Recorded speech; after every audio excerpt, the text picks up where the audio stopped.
Everyone, आप सभी का बहुत बहुत स्वागत है एनसीईआरटी की छोटी छोटी बातें सीरीज पर।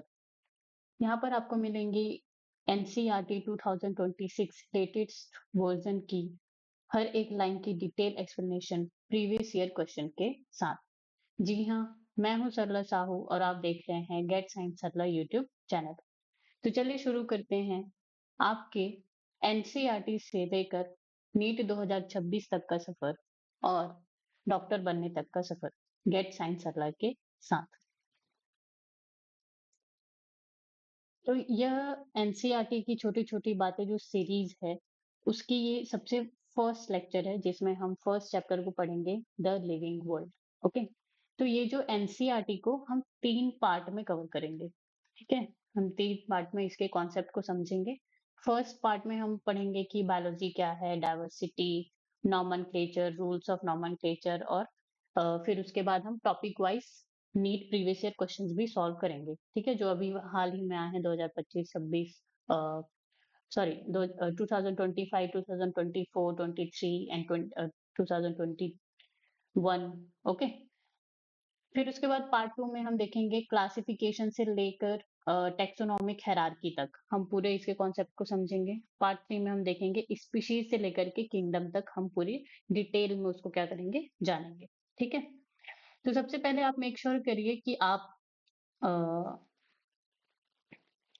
आपके पास जो भी एनसीईआरटी है आप उसको ये वीडियो या ये लेक्चर देखते वक्त आप उसको खोलें और अपने पास एक पेन या पेंसिल लगे, ताकि आपको मैं जो भी इंपॉर्टेंट पॉइंट बताऊं आप उसको मार्क कर सके, अंडरलाइन कर सके या फिर नोट कर सकें। ओके, और अगर आपके पास एनसीईआरटी नहीं है और आप नीट की प्रिपरेशन कर रहे हैं तो आपको एनसीईआरटी लेने की जरूरत है, तो आप जाइए एनसीईआरटी लीजिए। ठीक है, बिना एनसीईआरटी के आप बायोलॉजी में स्कोर नहीं कर सकते। चलिए, तो शुरू करते हैं। Unit 1, diversity in the living world. Okay, तो ये जो फर्स्ट यूनिट है उसमें 4 चैप्टर्स हैं। Chapter 1 the living world, chapter 2 biological classification, chapter 3 plant kingdom, chapter 4 animal kingdom. Okay, तो हम आज चैप्टर 1 द लिविंग वर्ल्ड का बोल सकते हैं शुरुआत करने वाले हैं। ठीक है, तो ये जो पूरा पैराग्राफ है इसमें से कुछ कीवर्ड्स है जो हमें जानना जरूरी है। ठीक है, एनसीईआरटी से क्वेश्चंस पूछे जाते हैं, लाइन बाय लाइन क्वेश्चन पूछे जाते हैं, लेकिन इसका मतलब ये नहीं है कि एनसीईआरटी की हर एक लाइन पे हम अपना टाइम वेस्ट करें। ठीक है, नीट एग्जाम के लिए या किसी भी एंट्रेंस एग्जाम के लिए ये भी देखना जरूरी होता है कि आपको क्या नहीं पढ़ना है और क्या पढ़ना है। ओके, तो चलो यहाँ पे कुछ कुछ इंपॉर्टेंट कीवर्ड्स हैं, हम उसको देख लेते हैं। तो फर्स्ट यहाँ पे आप देख सकते हैं बायोलॉजी। तो यहाँ पे बायोलॉजी की डेफिनेशन दी गई है, biology is the science of life forms and the living processes. तो यहाँ पे ये जो बायो है इसका मतलब होता है क्या, लाइफ, और ये जो लॉजी है इसका मतलब क्या होता है, स्टडी। तो बायोलॉजी यहाँ पे क्या हो गया, study of life forms and living process. अब ये लिविंग प्रोसेसेस क्या है, तो किसी भी ऑर्गेनिज्म को अ, जीवित रहने के लिए, ठीक है, लिविंग रहने के लिए उसके बॉडी में बहुत सारी प्रोसेसेस होती रहती हैं, क्रियाएं होती रहती हैं। जैसे कि अगर हम ह्यूमन बॉडी के लो तो breathing, okay, respiration, digestion, plants में फोटोसिंथेसिस। तो ये सारी क्या होती हैं, जैविक प्रक्रियाएं या लिविंग प्रोसेसेस कहलाती हैं। तो बायोलॉजी में हम किसी भी लिविंग ऑर्गेनिज्म को पढ़ते हैं। ठीक है, उसकी मॉर्फोलॉजी और फिजियोलॉजी को, और ये सारी लिविंग प्रोसेसेस को भी हम पढ़ते हैं या स्टडी करते हैं, तो ये क्या हो जाती है, बायोलॉजी कहलाती है। ठीक है, अब अगर हम आगे बढ़े, the living world comprises an amazing diversity of living organism. Early man, early man का मतलब है एंशियंट ह्यूमन या आदि मानव आप कह सकते हैं, could easily perceive the difference between inanimate matter and the living organism। अब यहाँ पे कि inanimate matter का मतलब क्या है, इनएनिमेट हम नॉन लिविंग थिंग्स के लिए यूज करते हैं और एनिमेट जो है हम लिविंग थिंग्स के लिए यूज करते हैं। अगर आपसे क्वेश्चन में पूछा जाए 4 ऑप्शन देके कि इनमें से इनएनिमेट या नॉन लिविंग कौन सा है, तो आपको उसको सिलेक्ट करना है जो नॉन लिविंग है, जो जीवित नहीं है, जैसे माउंटेन, बोल्डर। ओके, तो these are the in inanimate matter और नॉन लिविंग थिंग। अगर एनिमेट, ठीक है, आपको क्वेश्चन में पूछा जाए कि इनमें से एनिमेट कौन सा है, तो आपको पता लगाना है कि उनमें से जो लिविंग बीइंग कौन सा है, उसको आपको टिक करके आना है। ठीक है, तो जो ये अर्ली मैन थे, वो ये इनएनिमेट मैटर और एनिमेट मैटर में इजीली डिफरेंशिएट कर सकते थे, अंतर बता सकते थे। Early man defeat some of the inanimate matter and some among the animals and plants. तो ये जो अर्ली मैन थे वो कुछ इनएनिमेट एंड एनिमेट मैटर की क्या करते थे, पूजा करते थे या वर्शिप करते थे। इनएनिमेट में जैसे आप मान लो विंड, सी, फायर, ये सब चीजों की वो वर्शिप करते थे। एनिमल्स की अगर हम बात करें तो काउ, स्नेक, प्लांट्स की अगर हम बात करें तो बेनियन ट्री। ठीक है, ये सब अभी भी की जाती है इन सब चीजों की पूजा। चलिए, अब यहाँ पे ये वाला जो वर्ड है, the description of living organisms including human beings begin much later in human history. तो यहाँ पे जो डिस्क्रिप्शन ऑफ लिविंग ऑर्गेनिज्म का मतलब है study of living organism. Okay, तो ये जो स्टडी ऑफ लिविंग ऑर्गेनिज्म है वो ह्यूमन हिस्ट्री में बहुत बाद में शुरू हुई। ठीक है, इवन ह्यूमन की जो स्टडी है वो भी बहुत बाद में ही शुरू हुई है। Societies which indulge in anthropocentric view of biology. अब anthropocentric का मतलब क्या है? Human centered। ठीक है, anthropocentric का मतलब क्या है? Human centered। अब यहाँ पे ये सेंटेंस है anthropocentric view of biology। अब anthropocentric view of biology का मतलब यहाँ पे क्या है? अभी, ठीक है, अगर आप रिसर्च वर्क पे जाएं या कोई भी काम आप देख लें बायोलॉजी में या किसी भी एरिया में, तो जो भी स्टडीज हो रही हैं और जिन पर भी स्टडीज हो रही हैं वो सिर्फ और सिर्फ ह्यूमन को सेंटर्ड में रख के की जाती है कि हम ये काम तभी करेंगे जब ये ह्यूमंस के लिए क्या होगी, बेनिफिटेड होगी, बेनिफिशियल होगी। तो ये चीज बायोलॉजी में भी होती है। ठीक है, और इसीलिए इसको हम क्या कहते हैं, anthropocentric view of biology. Could register limited progress in biological knowledge. अगर हम सिर्फ और सिर्फ एंथ्रोपोसेंट्रिक व्यू ऑफ बायोलॉजी रखें तो हम बायोलॉजिकल नॉलेज में बहुत ही लिमिटेड नॉलेज ही क्या कर पाएंगे, गेन कर पाएंगे। ठीक है, next, systematic and monumental description of life forms brought in out of necessity, detail system of identification, nomenclature and classification. अब यहाँ पे सिस्टमेटिक्स क्या है? सिस्टमेटिक्स होता है it deals with the classification and the evolutionary relationship among organisms. Okay, अब यहाँ पे ये जो सिस्टमेटिक्स है इसको वर्गीकी विज्ञान भी बोला जाता है। तो यहाँ पे हम जो जो भी ऑर्गेनिजम्स है, प्लांट हो या एनिमल, उसको हम क्लासिफाई करते हैं और जितने भी डिफरेंट डिफरेंट ऑर्गेनिजम्स हैं, ठीक है, उनके बीच में हम इवोल्यूशनरी रिलेशनशिप की हम स्टडी करते हैं। तो ये क्या कहलाती है, सिस्टमेटिक कहलाती है। तो जब हमने सिस्टमेटिक की पढ़ाई करनी शुरू की, ठीक है, ऑर्गेनिजम्स के बारे में, तो हमें एक डिटेल सिस्टम की नेसेसिटी की जरूरत पड़ी। ठीक है, कि ये होना चाहिए, जैसे कि आइडेंटिफिकेशन, नॉमेनक्लेचर एंड क्लासिफिकेशन। तो ये सारी चीजों का डिटेल सिस्टम होना चाहिए।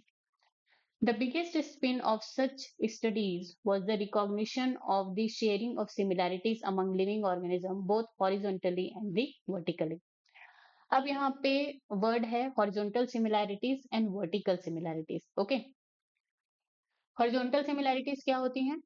All present day living organisms are related to each other. ठीक है, फॉर एग्जांपल ह्यूमन और चिंपैंजी दोनों क्या करते हैं, सेम डीएनए क्या करते हैं, शेयर करते हैं। ठीक है, तो वो क्या हो गई, हॉरिजॉन्टल सिमिलैरिटीज की प्रेजेंट डे जितने भी ऑर्गेनिज्म हैं वो एक दूसरे से क्या है, रिलेटेड है, कनेक्टेड है।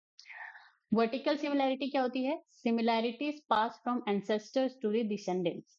जैसे जो बर्ड्स हैं, ठीक है, बर्ड्स किन से इन्वॉल्व हुई हैं, रेप्टाइल से। तो बर्ड्स का जो बोन स्ट्रक्चर है वो रेप्टाइल से क्या होता है, मेल खाता है या सिमिलर होता है। ठीक है, तो ये क्या होता है, वर्टिकल सिमिलैरिटीज की पहले जो ऑर्गेनिजम्स थे, ठीक है, उनकी जो सिमिलैरिटीज है वो अभी भी हमको आज के ऑर्गेनिज्म में क्या होती हैं, दिखाई पड़ती हैं। तो ये क्या हो जाता है, वर्टिकल सिमिलैरिटीज। तो इसका इंपॉर्टेंस क्या है यहाँ पे? तो ये जो हॉरिजॉन्टल सिमिलैरिटी और वर्टिकल सिमिलैरिटी को जब ह्यूमंस को जब इनके बारे में पता चला कि पहले जितने भी लिविंग ऑर्गेनिजम्स थे और अभी जितने भी लिविंग ऑर्गेनिजम्स हैं सब एक दूसरे से कनेक्टेड हैं, तो फिर उनको यहाँ पे लगा कि कंजर्वेशन ऑफ बायोडायवर्सिटी हमको करनी चाहिए। ठीक है, हमको बायोडायवर्सिटी को कंजर्व करने की जरूरत है। In the following chapters of this unit, you will get a description including classification of animals and plants from a taxonomist perspective. Okay, next.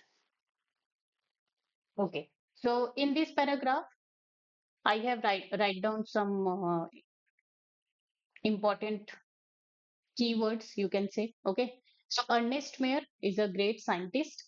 1904 to 2004. Okay, तो इन्होंने करीब करीब कितना 100 साल, ठीक है, 100 years इनका जो लाइफ स्पैन था। इनको कहा जाता है the Darwin of the 20th century. अगर ये मोस्ट कॉमन क्वेश्चन है कि who is the Darwin of the 20th century, तो आप आपका आंसर क्या होना चाहिए यहाँ पे? Ernest mayor. इनका रिसर्च किन किन कामों में था? Ornithology, the scientific study of birds. कहीं भी अगर आपको ये लॉजी वर्ड दिखे, उसका मतलब क्या होता है? Study. Okay, scientific study. Ornithology क्या हो जाएगा यहाँ पे? The scientific study of birds. Taxonomy, the science of classification, identification and naming of the organism.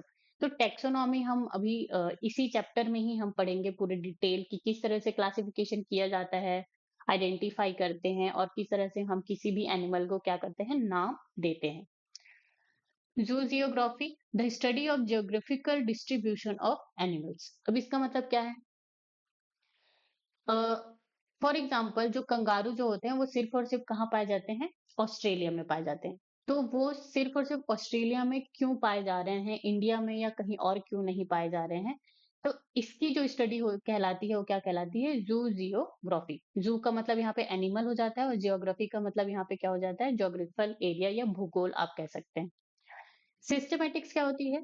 Deals with the classification and evolutionary relationship among organism, that I already have explain in the like previous slide. Okay, और ये जो systematics है, इसमें ये जो taxonomy है वो भी क्या हो जाता है? इंक्लूड हो जाता है। History and philosophy of biology. तो ये सारी चीजें अर्नेस्ट मेयर की क्या थी? रिसर्च वर्क्स थी।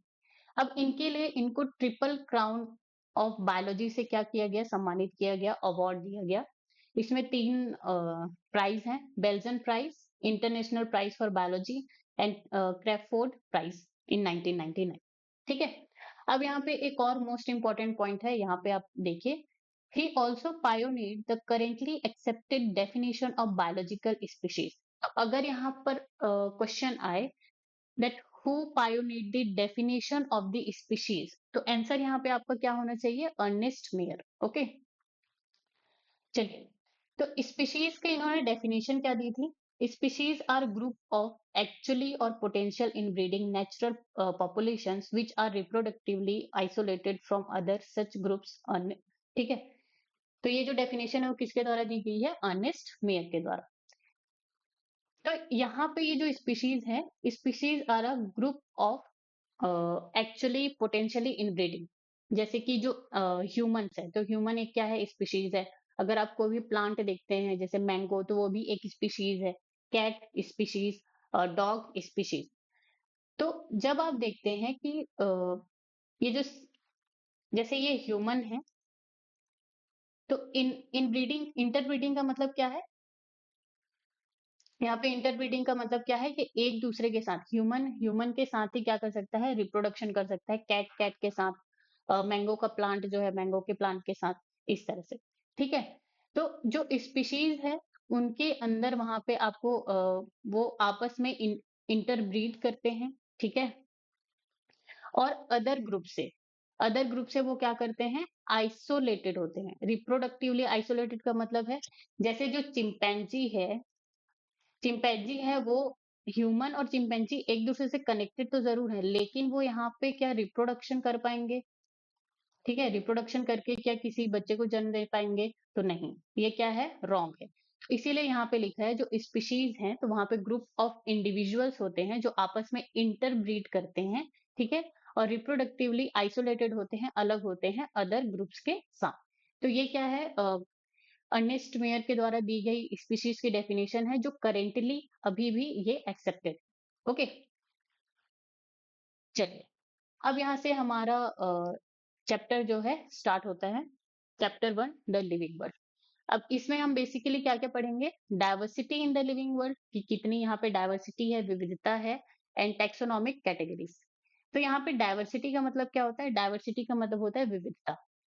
जैसे आप अपने क्लासरूम में देखते हैं, आप होते तो सारे ह्यूमंस ही हैं, ठीक है, लेकिन आप देखते हैं कि आपके बाल अलग हैं, किसी के आंखों का कलर अलग है, एवरीथिंग, स्किन कलर अलग है। तो ये चीज सेम स्पीसीज के होते हुए भी हम में इतनी सारी क्या है, चीजें हैं, विभिन्नताएं हैं, उसी को हम क्या कहते हैं, डाइवर्सिटी या विविधता कहते हैं।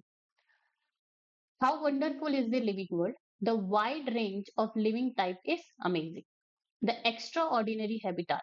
हैबिटाट का मतलब क्या होता है, जहां पे कोई भी लिविंग ऑर्गेनिज्म होता है या रहता है, उसको हम क्या कहते हैं, हैबिटाट। हैबिटाट का और मतलब आप बोल सकते हैं हिंदी में आवास, ठीक है। एक्स्ट्रा ऑर्डिनरी का मतलब क्या हो गया, असाधारण। जस्ट अ सेकेंड,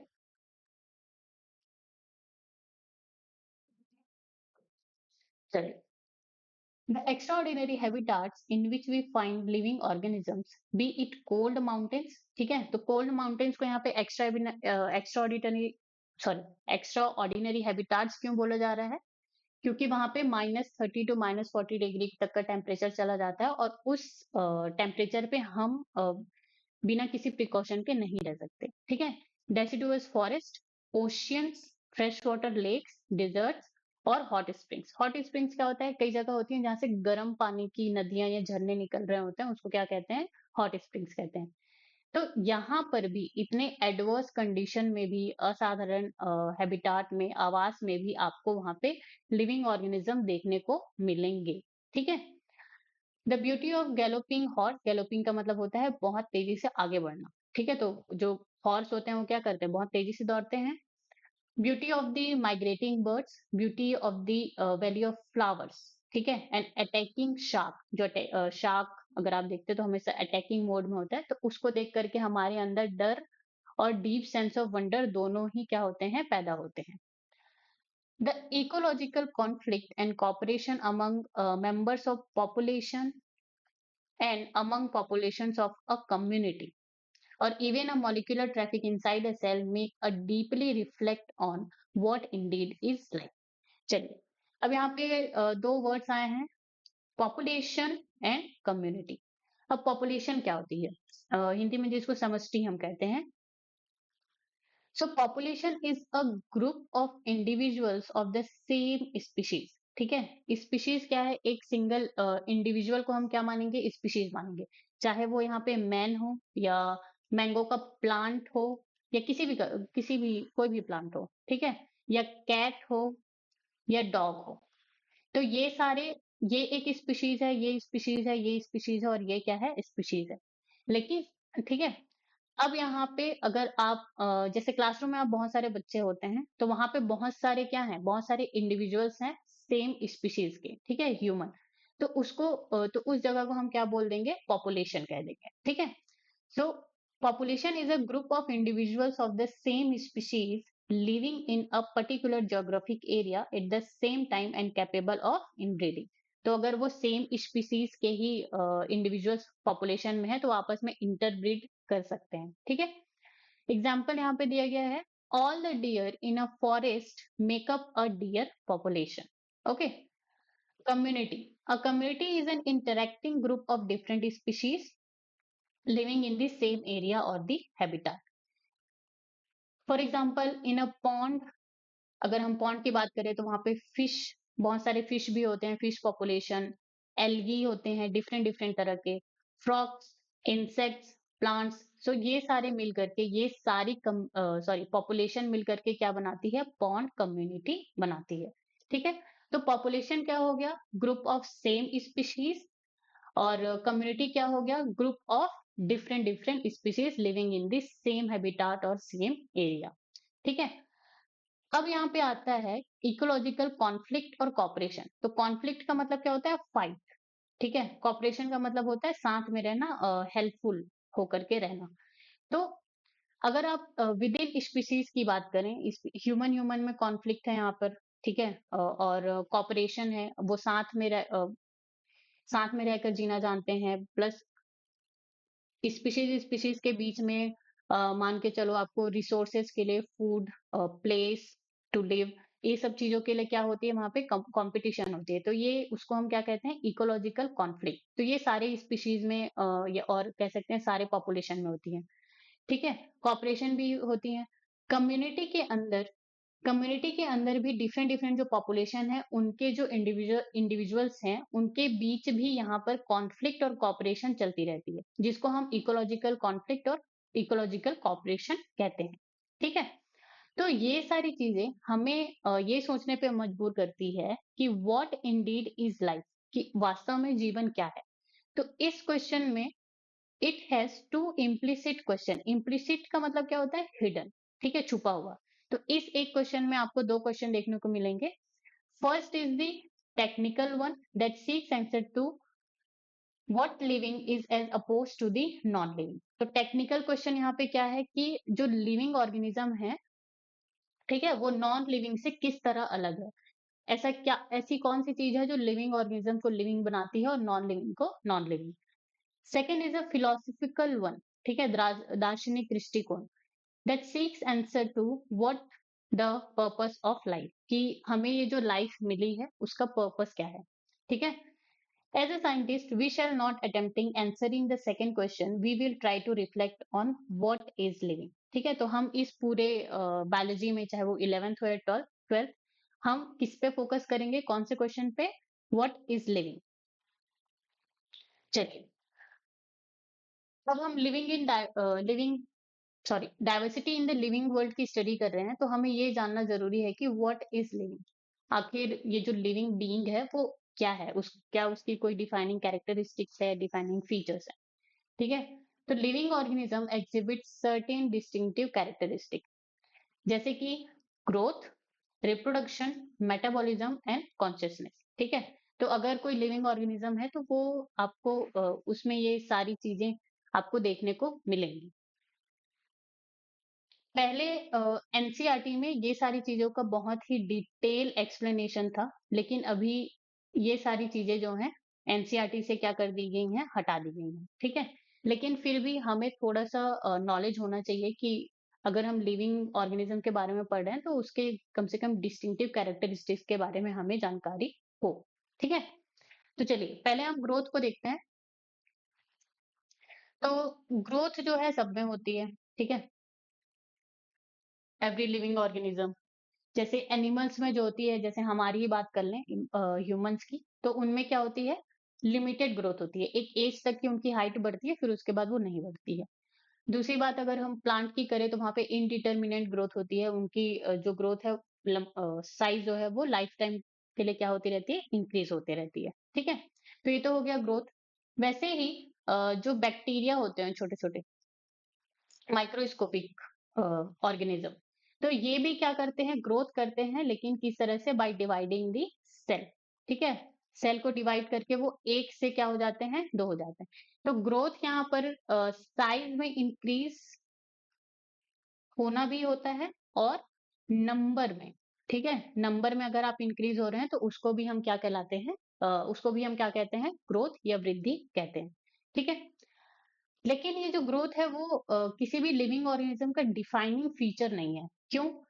जैसे अगर कोई यहाँ पे माउंटेन है, ठीक है, अभी ये माउंटेन इतनी हाइट पर है, लेकिन आप कुछ टाइम बाद इसको चेक करें, कुछ दशकों बाद या 50 साल बाद या 30 साल बाद, आप पाएंगे कि इसके ऊपर, इसके सरफेस पर डिपोजिशन हो गई है किसकी, धूल कंकड़ मिट्टी। ठीक है, ये सारी चीजों की यहाँ पे क्या हो गई है, डिपोजिशन हो गई है इसके सतह पर, इसके सरफेस पर। तो आप देखेंगे कि ये जो नॉन लिविंग थिंग है उसके भी यहाँ पर क्या है, साइज जो है इंक्रीज हो रही है या बढ़ रही है। अगर दूसरा एग्जांपल अगर हम देखें तो बारिश के दिनों में जो डोर होती है, ठीक है, वो मॉइस्चर को एब्जॉर्ब करके थोड़ी सी क्या हो जाती है, फूल जाती है। क्या होती है, थोड़ी सी फूल जाती है। ठीक है, इस तरह से। तो यहाँ पर भी आप देखो, जो डोर है वो तो नॉन लिविंग है, लेकिन फिर भी वहां पे उसकी साइज जो है क्या हो रही है, इंक्रीज हो रही है। तो क्या हम ग्रोथ को किसी भी लिविंग ऑर्गेनिज्म का डिफाइनिंग फीचर कह सकते हैं क्या, नहीं। तो ग्रोथ यहाँ पे किसी भी लिविंग ऑर्गेनिज्म का डिफाइनिंग फीचर नहीं है। चलिए, अब रिप्रोडक्शन की बात आती है, प्रजनन। ठीक है, तो रिप्रोडक्शन का क्या मतलब होता है? अपने ही समान संतति उत्पन्न करना या अपने ही समान किसी भी ऑर्गेनिज्म को जन्म देना क्या कहलाता है? यहाँ पे रिप्रोडक्शन कहलाता है या फिर प्रजनन। चलिए, अब मुझे आप बताइए, अ, जैसे कोई इनफर्टाइल ह्यूमन कपल है, ठीक है? ये जो कपल है वो क्या कर सक वो बच्चे देने में असमर्थ है, ठीक है? वो बच्चे पैदा नहीं कर सकता। उनके रिप्रोडक्टिव ऑर्गन में कुछ डिफेक्ट है जिसकी वजह से वो रिप्रोडक्शन नहीं कर सकते। तो क्या ये लिविंग नहीं है? यस, ये लिविंग है। उसी तरह जो वर्कर हनी भी होती हैं, वर्कर हनी, तो ये भी लिविंग है, लेकिन ये क्या होती हैं? स्टेराइल होती हैं। जैसे ये ह्यूमंस जो है स्टेराइल है, वैसे ही वर्कर हनी भी स्टेराइल होती है। म्यूल की अगर आप बात करें, ठीक है, ये भी एक ऑर्गेनिज्म है, ये भी क्या होते हैं? स्टेराइल होते हैं। तो इसका मतलब ये है कि ये सारे जो भी स्टेराइल हैं, जो रिप्रोडक्शन नहीं कर सकते, क्या वो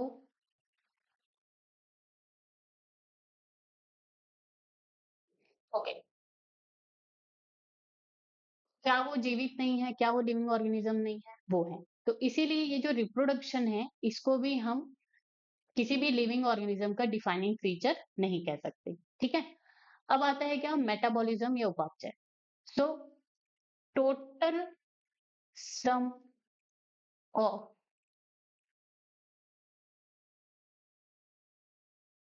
all the reactions occurs in a body, ठीक है, इसको हम क्या कहते हैं? मेटाबॉलिज्म कहते हैं। अच्छा, अब ये जो मेटाबॉलिज्म है, इसके ये जो प्रोसेस है, इसको हम दो कैटेगरी में डिवाइड करते हैं। एक होता है क्या? कैटाबॉलिज्म, और एक होता है क्या? एनाबॉलिज्म। कैटाबॉलिज्म में क्या होता है? जो भी कॉम्प्लेक्स चीजें जो होती हैं, वो क्या होती हैं? सिंपल चीजों में ब्रेक डाउन होती हैं। ठीक है, सिंपल चीजों में क्या होती है? ब्रेक डाउन होती है। और एनाबॉलिज्म में क्या होती है? जो सिंपल सिंपल चीजें होती हैं, वो मिल करके एक कॉम्प्लेक्स चीज बनाती है। जैसे कि कैटाबॉलिज्म में अगर हम कार्बोहाइड्रेट, जैसे हम राइस खा रहे हैं कार्बोहाइड्रेट, तो उसको हम मेटाबॉलिज्म के थ्रू हम क्या करेंगे? ग्लूकोज में कन्वर्ट करेंगे, फिर उसको हम energy as a energy source हम यूज करेंगे। ठीक है, लेकिन अगर हम बहुत सारी चीजें खाते हैं प्रोटीन, तो उसमें से हमको ब्रेक डाउन होकर के क्या मिलती है? अमीनो एसिड्स मिलते हैं। क्या मिलते हैं? Amino acids. अब ये जो डिफरेंट डिफरेंट तरह के अमीनो एसिड हैं, वो आपस में जुड़ करके, आपस में मिल करके एक नई तरह का क्या, जो भी प्रोटीन हमारी बॉडी में नीडेड होता है, उसको क्या करते हैं? बनाते हैं। ठीक है, तो एनाबॉलिज्म का मतलब क्या होता है? बनना, और कैटाबॉलिज्म का मतलब क्या होता है? टूटना। तो ये सारी जो रिएक्शंस हैं, वो हमारी बॉडी में हमेशा होती रहती हैं। और ये जो रिएक्शंस है, वो किसी भी नॉन लिविंग थिंग में नहीं होती है। ठीक है, तो इसीलिए ये जो मेटाबॉलिज्म है, उपापचय है, ये जो क्रिया है, वो लिविंग ऑर्गेनिज्म का एक डिस्टिंक्टिव कैरेक्टरिस्टिक है, या आप कह सकते हैं डिफाइनिंग फीचर्स हैं। ठीक है, अब बात आती है कॉन्शियसनेस या चेतना की। तो ये जो कॉन्शियसनेस है, कॉन्शियसनेस का मतलब क्या होता है? कि ये कोई अगर ऑर्गेनिज्म है, ठीक है, और इसके चारों ओर क्या है? ये इन्वायरमेंट है। अब इस इन्वायरमेंट में कुछ भी चेंज होता है, कुछ भी चेंज होता है, तो उसके अकॉर्डिंग ये जो ऑर्गेनिज्म है, वो क्या करता है? रिस्पॉन्ड करता है। तो इसको हम क्या कहते हैं? कॉन्शियसनेस या चेतना। फॉर एग्जाम्पल, अगर जब ठंडी की मौसम आती है, तो हमें ठंडी लगने लगती है, तो एज अ रिस्पॉन्स हम क्या करते हैं? हम स्वेटर पहन लेते हैं। तो ये क्या हो गया? हम कॉन्शियस हैं। ऐसे ही प्लांट्स होते हैं, जैसे बहुत ज्यादा जब गर्मी होती है, तो वो अपने पत्ते गिरा देते हैं, ताकि वो पानी बचा सके ट्रांसपिरेशन प्रोसेस के दौरान जो भी लॉस होता है उसको। ठीक है, तो जैसे इन्वायरमेंट में चेंज हुआ, गर्मी बहुत ज्यादा बढ़ी, धूप बहुत ज्यादा हुई, तो प्लांट्स ने अपने क्या किए? लीफ जो है उसको गिरा दिए। ठीक है, तो ये क्या कहलाता है? कॉन्शियसनेस या चेतना। तो ये चीज सिर्फ और सिर्फ आपको लिविंग ऑर्गेनिजम्स में ही देखने को मिलेंगी। ठीक है, तो कॉन्शियसनेस भी क्या है? एक डिस्टिंक्टिव कैरेक्टरिस्टिक्स है लिविंग ऑर्गेनिज्म का। अब ह्यूमन जो है, उसको क्या चीज अलग बनाती है? ह्यूमन के पास क्या होती है? Self consciousness. ह्यूमंस के पास क्या होती है? Self consciousness. कि ये जो ह्यूमन है वो अपने हर एक एक्शन के बारे में क्या होता है? अवेयर होता है। ठीक है? जैसे प्लांट या कोई अदर एनिमल की अगर हम बात करें, तो वो जो इन्वायरमेंट में जो भी चेंजेस हो रहे हैं वो उसी के हिसाब से ही रिस्पॉन्स करते हैं। लेकिन ह्यूमन का केस यहाँ पे अलग है। वो अपने हर एक्शन के लिए क्या होता है? रिस्पॉन्सिबल होता है, और इसी को हम क्या कहते हैं? सेल्फ कॉन्शियसनेस कहते हैं। ठीक है? तो अगर आपको पूछा जाए कि इनमें से लिविंग ऑर्गेनिज्म का जो डिस्टिंक्टिव कैरेक्टरिस्टिक है, इसको आपको अरेंज करना है। ठीक ठीक है? तो सबसे पहले कॉन्शियसनेस आएगी, फिर उसके बाद मेटाबॉलिज्म, फिर reproduction and then growth. Okay, so this is about that what is living and what is the distinctive characteristics of the living organism. So you just have to keep in mind, अभी तो ये अब NCERT में नहीं है, but हमें इन सब की थोड़ी बहुत जानकारी होनी चाहिए। चलिए, अब आते हैं एनसीईआरटी पर।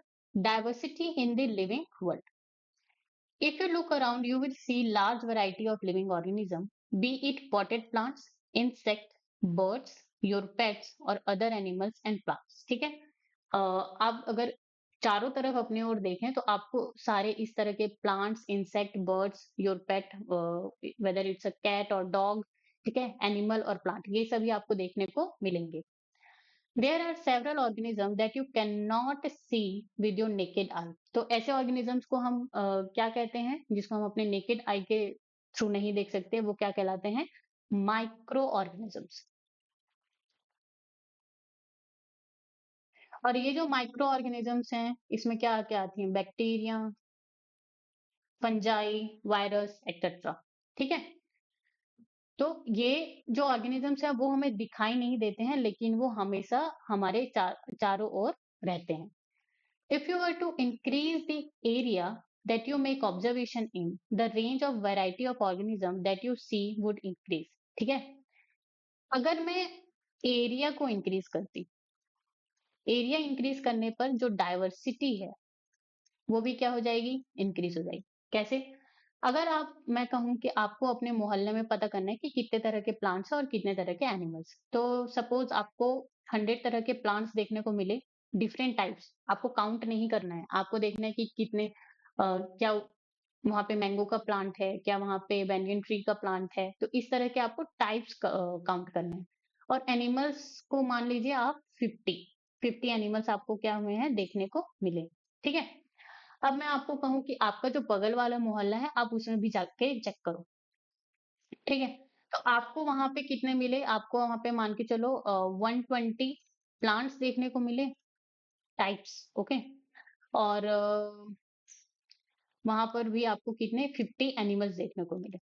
ठीक है? तो ये आपका मोहल्ला हो गया, ये आपके बगल वाले मोहल्ला हो गया। अब मैं आपको कहूँ कि आप ये दोनों एरिया को कंबाइन करो, और अब आप मुझे बताओ कि वहां पे कितने प्लांट्स और कितने एनिमल्स हैं। ठीक है? तो अब आप इसको क्या करोगे? सिंपली टोटल कर दोगे। 100 प्लस 120, यहाँ पे कितना हो जाएगा? 200, 220 यहाँ पे क्या आ जाएंगे? प्लांट्स। और 100 यहाँ पे क्या आ जाएंगे? एनिमल्स आ जाएंगे। ठीक है? तो जैसे आप देख सकते हैं, ये यहाँ पर इतना ही एरिया था, यहाँ पे मेरे को 100 और 50 इतने तरह के ऑर्गेनिजम्स मिल रहे थे। इस एरिया में मेरे को 120 प्लस 50 ऑर्गेनिजम्स, डिफरेंट तरह के ऑर्गेनिजम्स मिल रहे थे। लेकिन जैसे ही मैंने इन दोनों एरिया को कंबाइन किया, इन दोनों एरिया को बढ़ाया, मेरे पास टोटल 220 प्लांट्स और 100 एनिमल्स, मतलब इतने सारे जो डाइवर्सिटी है वो क्या हो गई? एरिया के इंक्रीज करने पर बढ़ गई। ठीक है? आई होप यू अंडरस्टैंड दैट हम जब भी एरिया इंक्रीज करेंगे, डाइवर्सिटी भी क्या होगी? इंक्रीज होगी। चलिए,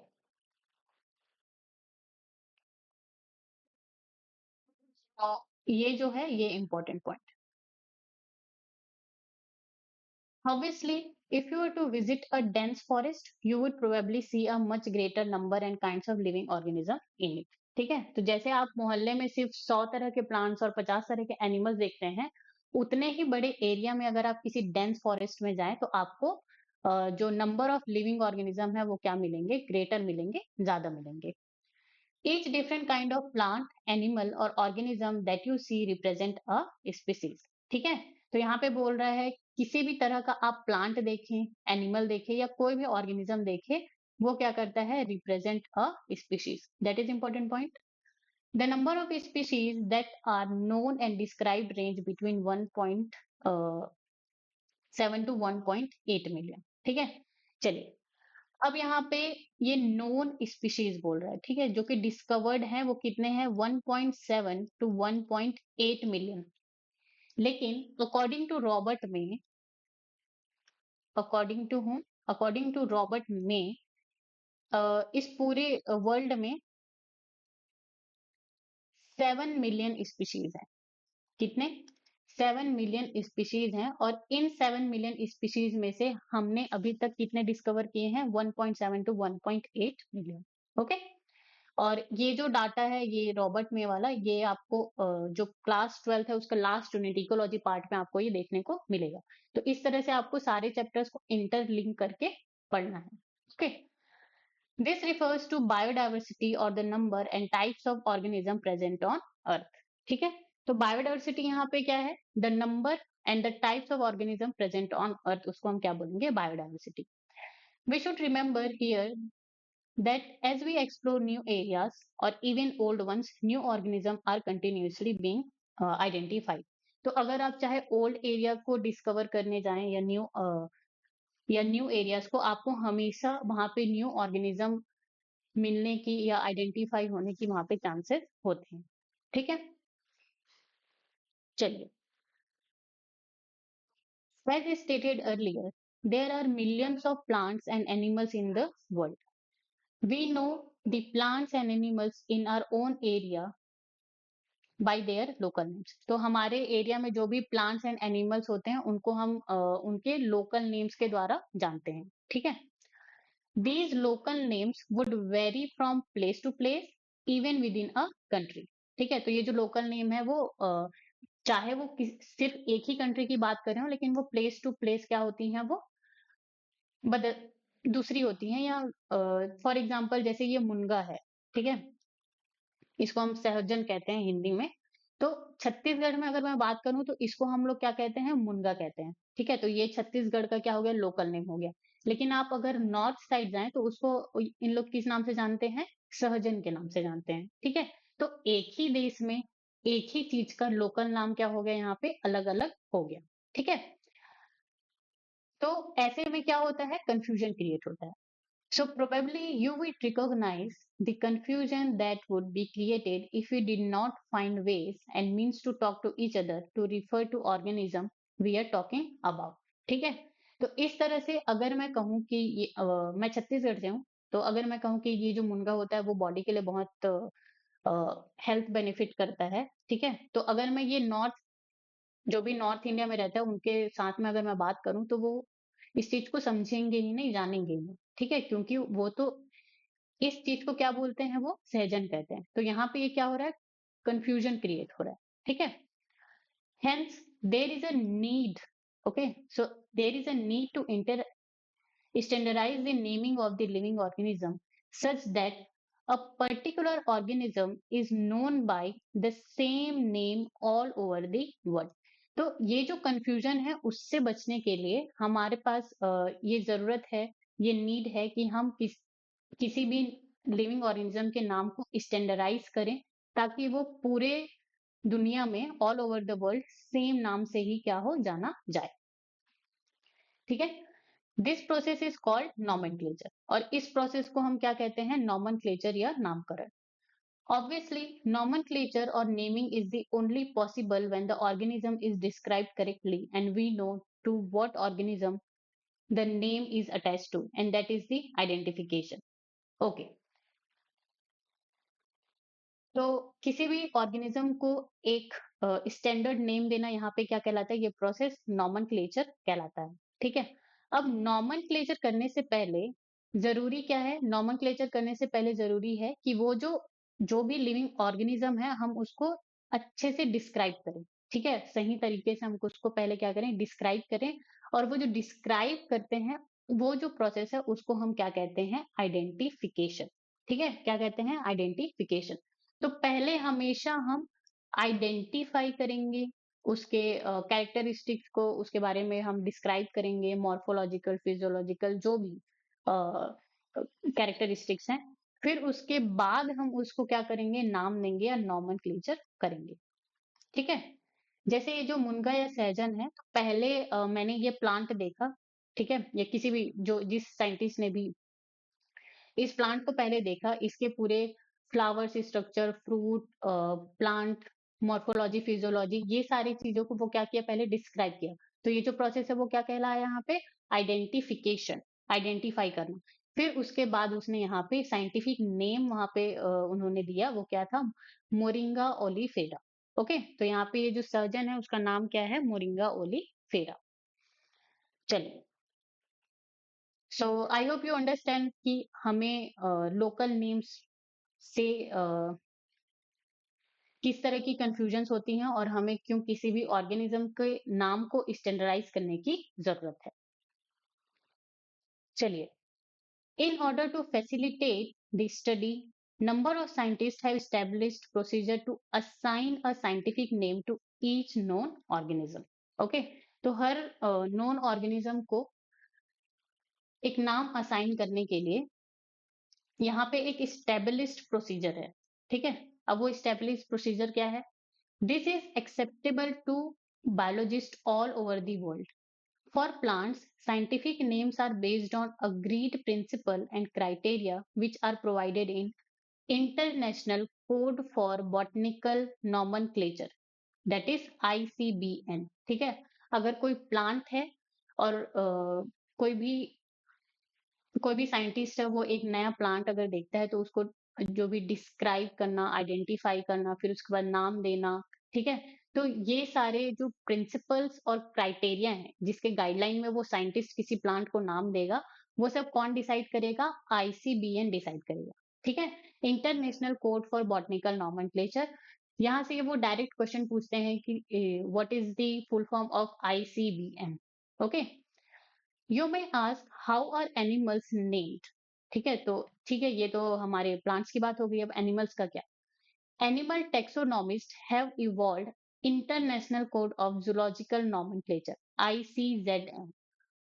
ठीक है, इंटरनेशनल फूड, अगर किसी एनिमल्स को नाम देना है, डिस्क्राइब करना है, आइडेंटिफाई करना है, तो हम ICZN के द्वारा दिए गए जो भी प्रिंसिपल्स हैं, क्राइटेरिया है, हम उसको फॉलो करेंगे। ठीक है, तो यहाँ पे ये जो ICZN और ICBN के जो फुल फॉर्म है वो आपको याद करना होगा।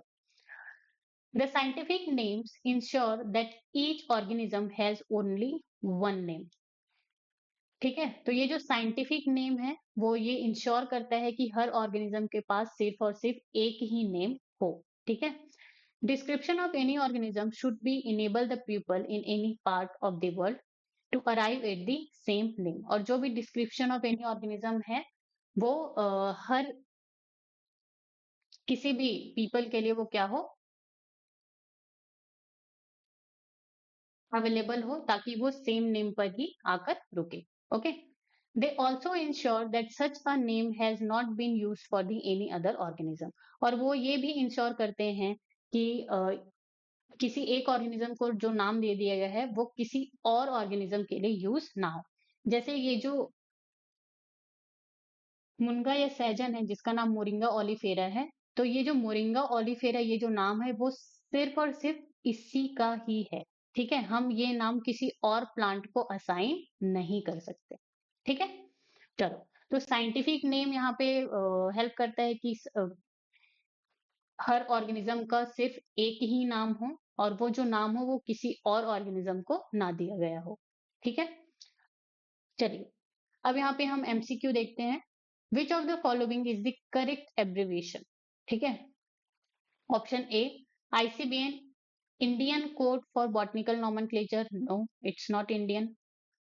ICZN, international code of zoological nomenclature, yes. ICBN, Indian code, no it's not Indian, it's international. ICZN, international code of zoological naming, ऐसा है क्या, नहीं। तो यहाँ पे करेक्ट आंसर क्या हो गया, ICZN, international code of zoological nomenclature. चलिए, Next, biologists follow universally accepted principle to provide scientific names to known organisms. Each name has two components, the generic name and the specific epithet. This system of providing a name with two components is called binomial nomenclature.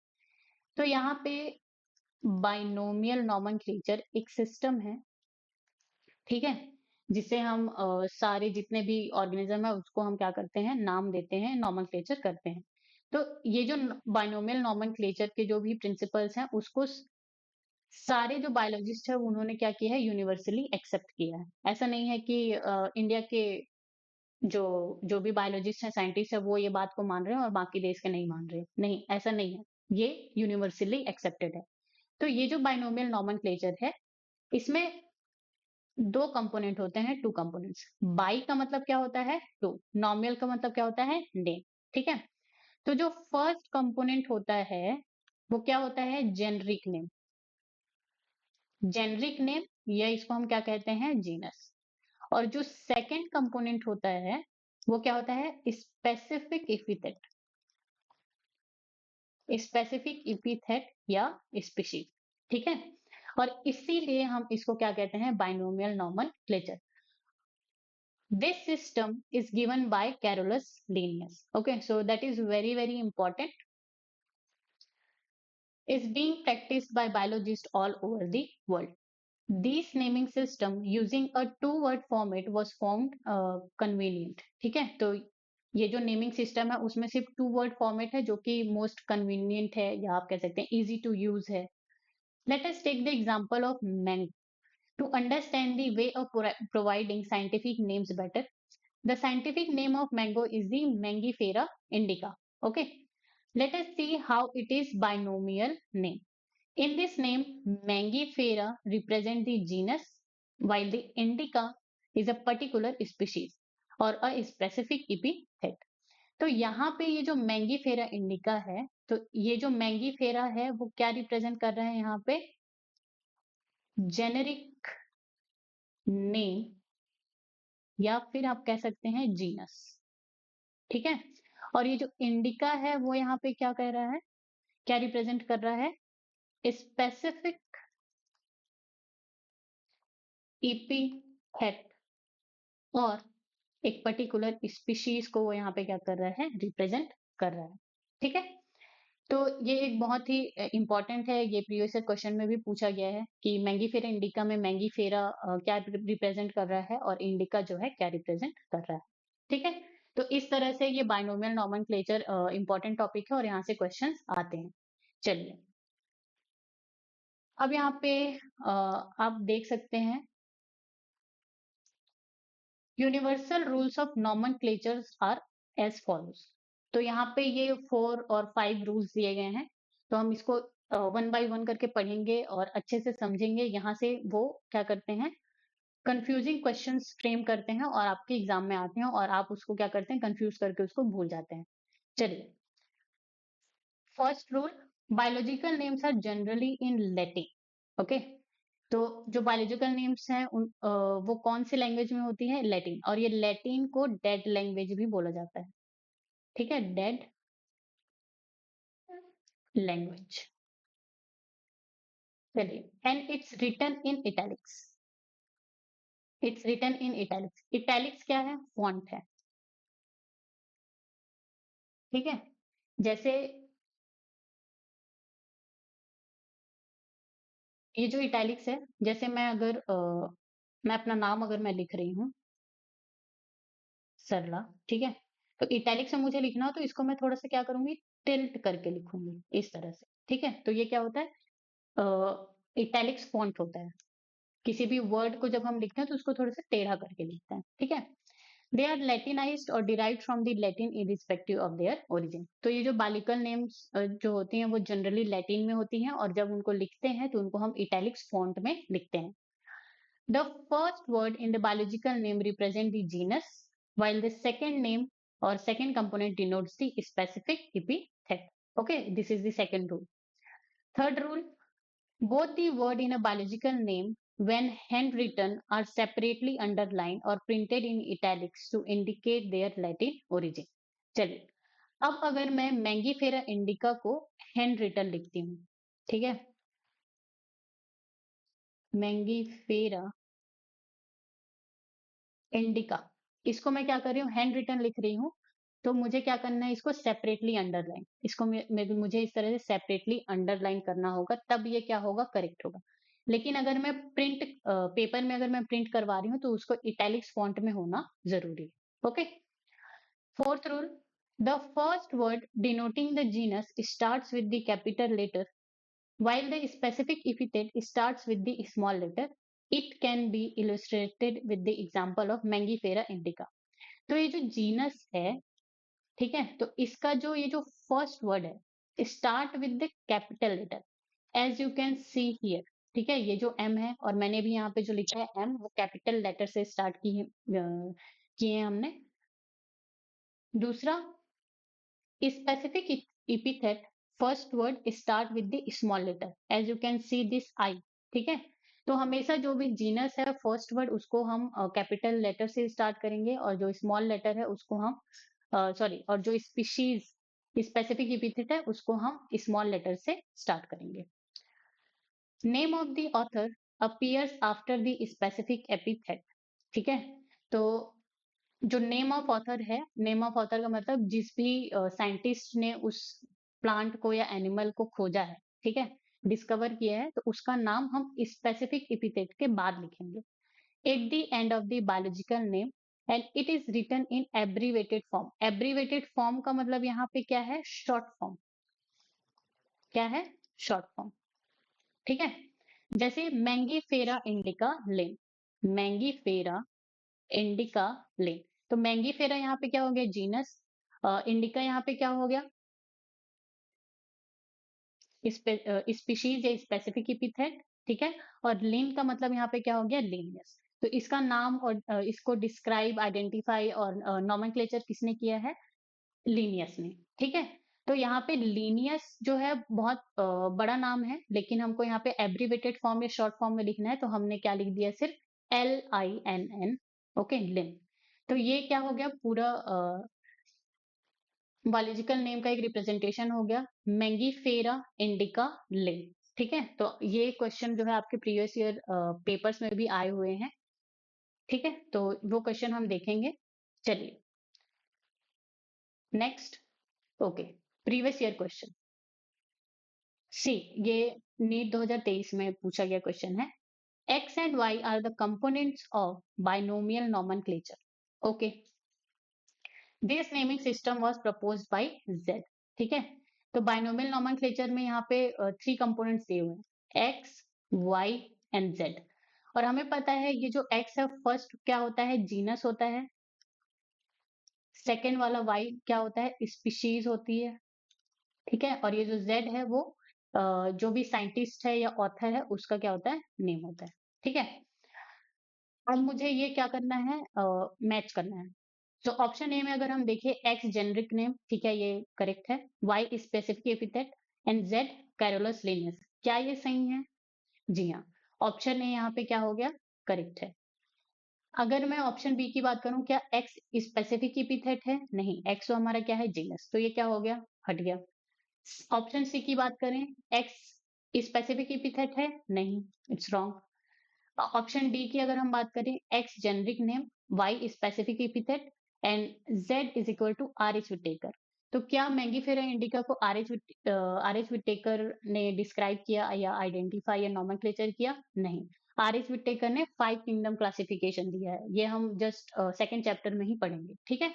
तो option D भी क्या है, incorrect, तो option A क्या हो जाएगा, correct हो जाएगा। चलिए, question number 3.